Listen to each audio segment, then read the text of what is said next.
Alright guys, we're back on 2015 Chevrolet Cruze here. Noticed an issue here guys, when I took this here, when I changed the oil last time, I noticed that white Milky film in there guys, so I looked on the internet and some of them were saying people who live up here in the north get a little condensation in the motor if they don't drive, 40-50 mile, get the motor nice and hot to burn that off. So I did some checking on this one, and I cleaned that out guys, and within another day or two I had a bunch of that white milky stuff in there, and that's even if I was even if we was driving it, it didn't matter if we was driving 100 mile or 10 mile guys, that kept coming back. And at first I didn't see anything in the coolant or on the oil dipstick guys. The oil dipstick looked nice and clean still, so I knew there was a problem somewhere, that it wasn't just the moisture from being up here in the north. A lot of times it's a blowed head gasket or something like that. And I just in the last couple days here guys, I just started noticing it looks like we're getting some oil mixed in with the coolant as well. So I mean, that's another indication of a blowed head gasket. But that is not the problem on this car. So you want to make sure guys, before you tear into one of these and think you got a blowed head gasket, you want to go over and make sure that it's not there's an oil cooler right here behind this manifold guys, and that's got water and oil that are real close together. And if one of them gaskets get weak or blow out guys, you're going to get your oil and your coolant mixed together. And it took me a while to figure this out. But here's a simple check that can help you. That could possibly give you a little more information guys on if it's a blowed head gasket or not. And what you want to do guys, pull each spark plug out, take your cap off your fill for your radiator here for your coolant, and then if you got an air compressor, you really need an air compressor to do it. And then also guys, I got this really long air nozzle here, so I can because with this one here guys, it was too big, this here air nozzle, and you can't fit it down in there. I got this, I think I got this at maybe Harbor Freight or something a long time ago. Set your pressure, I've got mine setting a little over 60, but when it's actually blowing the air, I'm doing about 45 pounds of air coming out the end of that nozzle there. And so what you want to do guys, take each spark plug out, just take one at a time out, and put your nozzle down in there. If you get one of these here nozzles with the rubber tip on it, so it fits tight, kind of tight in that spark plug hole guys, and you put some pressure on that guys, like that there guys, putting about 45 pounds of pressure in that cylinder right now. Now if I would be getting air bubbles coming up, when I did that guys, if I was getting air bubbles coming inside this coolant tank right here guys, that would definitely tell you that you got a blowed head gasket. Okay, so This one here, when I did the testing on it, I didn't have any air coming into that, and I had a pretty good idea that it wasn't the head gasket was my problem. That wasn't my problem, because as far as I know, this car has never overheated that I know of, and since we've had it, I know it hasn't overheated. So that kind of, and another indication I was getting too, guys, if you look down there, let me grab the flashlight here, guys. I don't know if that's on camera or not, but right down there, I keep getting some oil down there, guys. And that's coming from that, so I'd wipe that off, and then I'd drive it for a while, and then I start seeing that oil back down there on that that little flange there that's welded to the side of the catalytic converter there, guys, which is right, the oil cooler is right above that. So that was another good indication that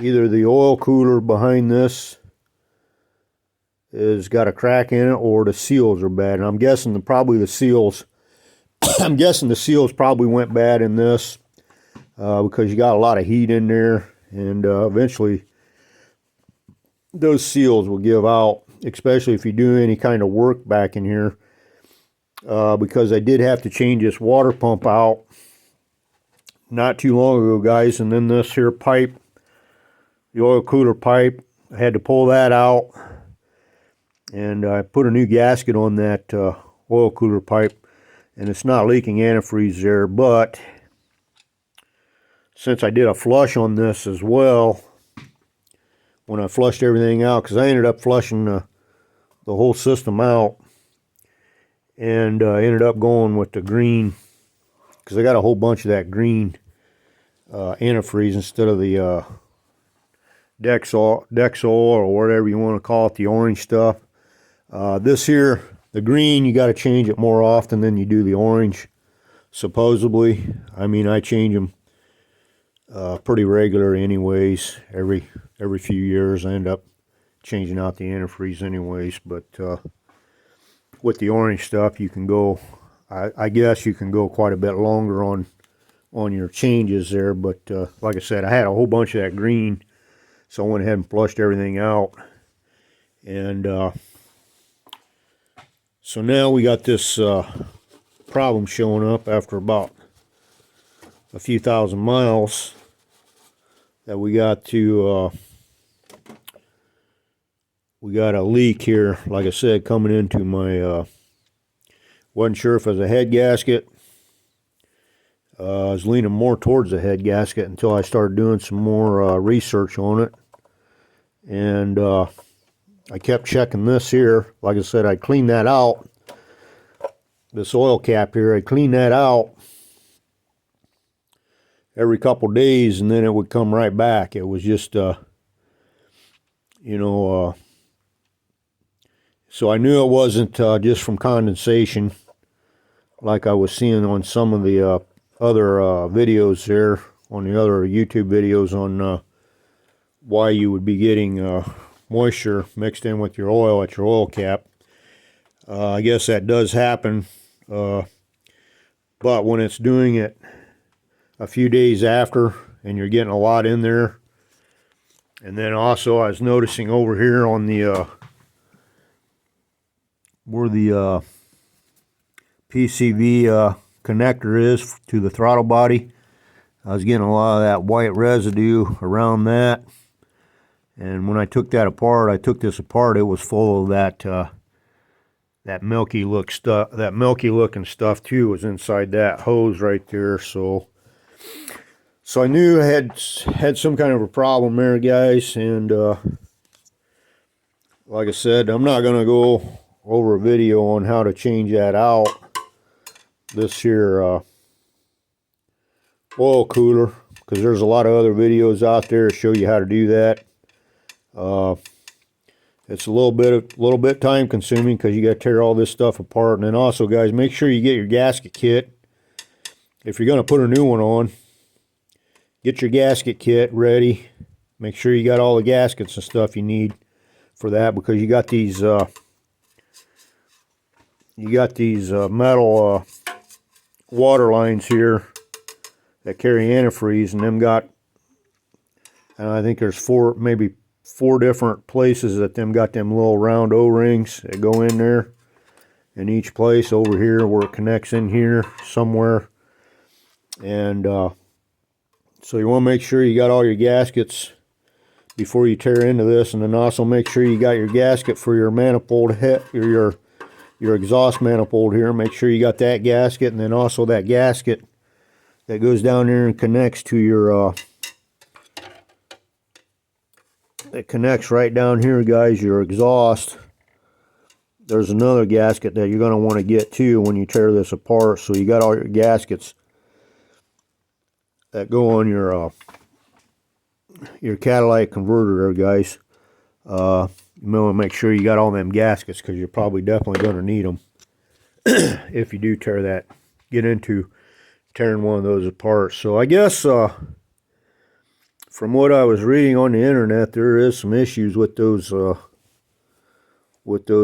cooler, or them the oil cooler system on these 1.8 liters. They seem to be having some issues. I didn't really see any videos out there where they had them, where they was, cracked or anything like that, unless they get extremely hot.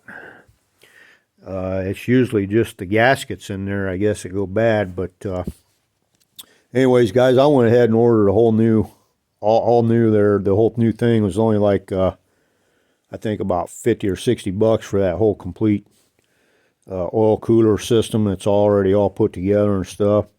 This way I ain't got to mess with tearing that apart and rechanging all the gaskets in it. I'll just throw a new one on there and then be done with it. But anyways, guys, I wanted to throw that video out there. I did read somewhere, or I seen a video or something about a guy that it was on a different type of vehicle. It was still a four-cylinder, had a four-cylinder engine in it, but they ended up replacing his head gasket twice.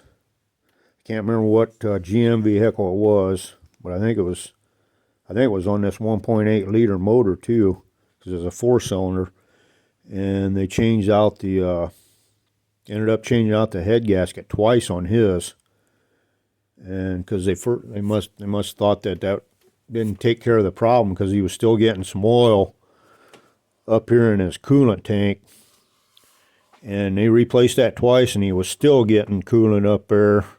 And I mean, that's spending a lot of money and a lot of time changing out the head gasket. That's quite a bit of work, change out the head gasket on one of these. And he ended up, come to find out, I guess the dealer or wherever he took it to told him that it didn't have one of these oil coolers on it. And come to find out, when he started doing some more research on it, he ended up finding out that there was an oil cooler on it, and the oil cooler was where his leak was coming from. So basically all he would have had to done was change this here cooler out, and would have saved himself a whole bunch of money and a whole bunch of frustration and time trying to figure out why he kept getting oil up here in his coolant tank, because his oil cooler down here was, the gaskets went bad, and then it was leaking oil into his tank over here, guys. So he had a kind of a, I mean, that's something you don't want to have to do if you don't want to do something like that. I mean, change out two head gaskets twice and then still have the same problem, then come to find out it's your oil cooler. I mean, that would definitely be real frustrating. So but anyways, guys, like I was showing you there, that's a good way of if you don't have a like some of them use a tester here on your you can test, you know, test your pressure on your cooling system, but then that still will not give you a good indication of, and it goes down, that won't give you a good indication of where exactly your leak is. Because if your leak is down here in this oil cooler, you're really not going to know it. Now, if you start leaking out, you know, you start getting fluid coming out around down here around your where your cylinder head bolts onto the engine block, you got some coolant coming out of there, then yeah, you got a blowed head gasket, guys. But if you're losing pressure in that and you don't see any leaks on your hoses or anything, I mean, that's going to give you an indication too. But if you want to go a step further, like I just did there, guys, get you one of them long extension air nozzles there. Set your air compressor at about 50, 60 psi. You want about, I wouldn't go any more than that. You know, don't go any more than 60 psi. And get you one of these here, guys. It's got that little rubber tip on it, like that. And that way it fits tight down in that spark plug hole. And then put that down in your spark plug hole, guys, there, and put some air down in there. And like I said, if you start getting bubbles in there, if that starts bubbling up on you, then you know you got a blowed head gasket. If you don't get any bubbles, you check all 4 of them, and you don't get any bubbles out there, guys, that's a really good indication that your oil cooler is the problem. So, I mean, it's not gonna be 100%. I don't think it'll be 100% check on that, but I mean, that will give you a good indication, and it's better to change that if you think it's that versus changing out your head gasket there, guys. So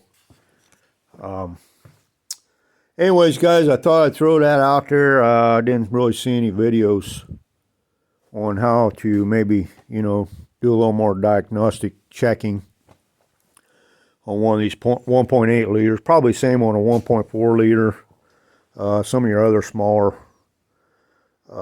motors, you know, that'll give you a good indication. It give you something to go by, versus trying to figure out, you know, exactly what's going on. That's one place that you can start to try to figure out exactly where you're where your oil and your antifreeze is mixing together. There are guys on some of these, like I said, I guess they do have some problems with these 1.8 liter and probably the 1.4 turbos too, I'm guessing. They probably have the same issue on that. So anyways, guys, I thought I'd throw that out there for some of you. Maybe try to help somebody out there. It's having some issues with the oil getting mixed in with the antifreeze like I was, and it took me a little bit of time to try to figure out exactly where I was losing the or where I was getting my oil mixed in with my antifreeze. And like I said, I was getting that white milky residue there up on top of the oil fill cap. But after I did some more checking out, right down here, guys, we're going to change that out, get her fixed up. This way I'm not tearing my engine, or taking my cylinder head off and changing out the head gasket that does not need to be replaced. So, all right, guys, that'll wrap this one up on the 2015 Chevy Cruze there. I hope that helps somebody out there.